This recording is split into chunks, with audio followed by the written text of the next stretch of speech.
What's up, dudes and dudettes of the internet? My name's Scythe and we are back again for another Trove.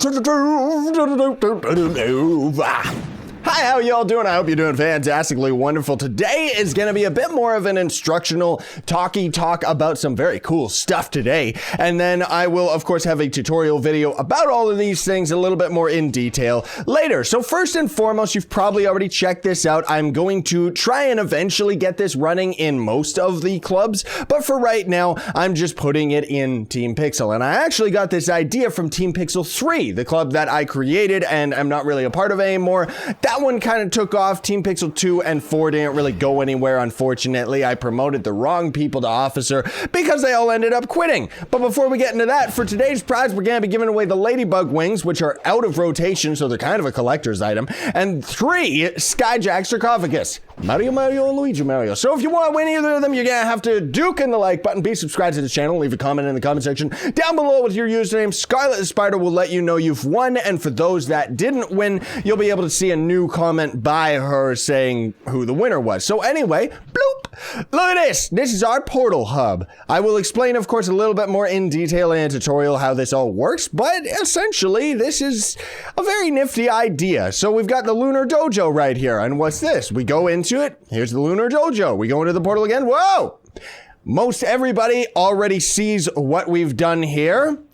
But, and I guess I can still explain it in today's episode. I'm just gonna have a tutorial so that I can have it as a shorter video just to kind of explain it in a bit more detail. But the way that these portals essentially work is they go in order of where they've been placed. So I placed this one right here, the statues portal. I placed it here, then I placed it all the way over here. Statues.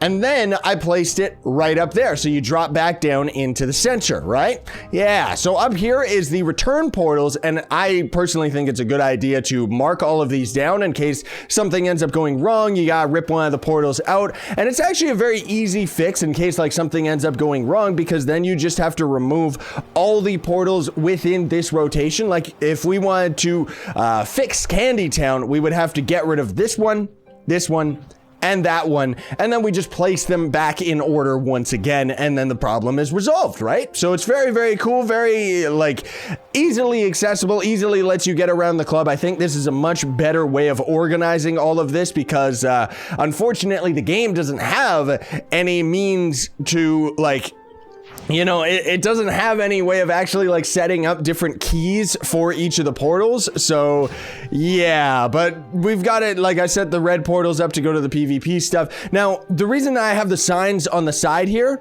is because of the left and right axis in this game. For some weird reason, like the props work very strange. If I put these signs in front of these portals, you'll just see the portal. You won't see the sign. You can never read it from any angle in the game. Now, I don't know if that's because Team Pixel was created on the alpha club code, or maybe it was just a beta club code, but either way. Now, here's another thing that's very exciting. This is essentially the exact same as the Game Breaker cannon. This is how it operates, because anybody who knows, you end up having 4 launch pads and you're trying to land right in the middle so that your character model can hit all 4 of them at the same time, right? So, what me and, where is it? I Love Plebs ended up discovering was that this still essentially makes the boat hop work. And this is something that cannot end up being fixed because it's based on the launch pad code rather than the boat. Now, for anybody that doesn't know, boat hopping was just essentially you jump, activate your boat, jump, activate your boat over and over. But the devs eventually ended up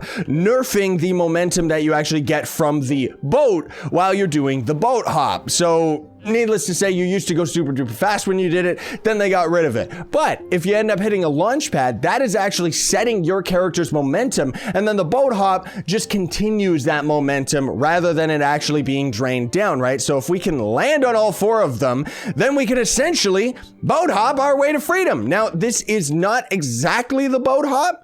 You end up going a lot further, like it still has the same momentum of the boat hop of old, so you can still travel like really super long distances very, very quickly and very, very easily. Like, look at that. That's crazy. But of course, the difference being that because it is based off of the launcher's momentum, it means that you can actually get away with using any boat, because the way that the boat hop worked is it was actually based off of the boat's movement speed, whereas this one, it is just launching you, and so it's just based off of its own launch pad speed. So that's very, very cool. Again, I'm going to make like very, very short tutorials on that just to kind of clue everybody in, but I don't really have the time today. And without further ado, let's just get to the comment. I don't know why I'm still in the habit of flying all the way over here, because I actually have one of those transit portals lead to the entrance, but whatever. Anyways, I guess I'm still getting used to it. You should dye your hair bright sky blue. I actually thought about this. This is by Zorath. The reason I chose that one is because I did think about dyeing my hair blue instead of going the whole red route, but here's the thing, everybody, is blue doesn't really agree with chroma keying. Like right now I have a green screen behind me, and blue is another color that can work for editing out the background, right? So that is why I stayed away from the blue, because I didn't want like the top of my head to end up being invisible. That's also why I stay away from bright blue shirts and stuff like that. Every now and then you can get away with some of them, and you know, I'm using the green screen very, very effectively, if I do say so. But at the time, I was still using my blue screen whenever I would do co-op stuff with my brother Johnny, because this green screen is way too small for both of us to be sitting beside each other.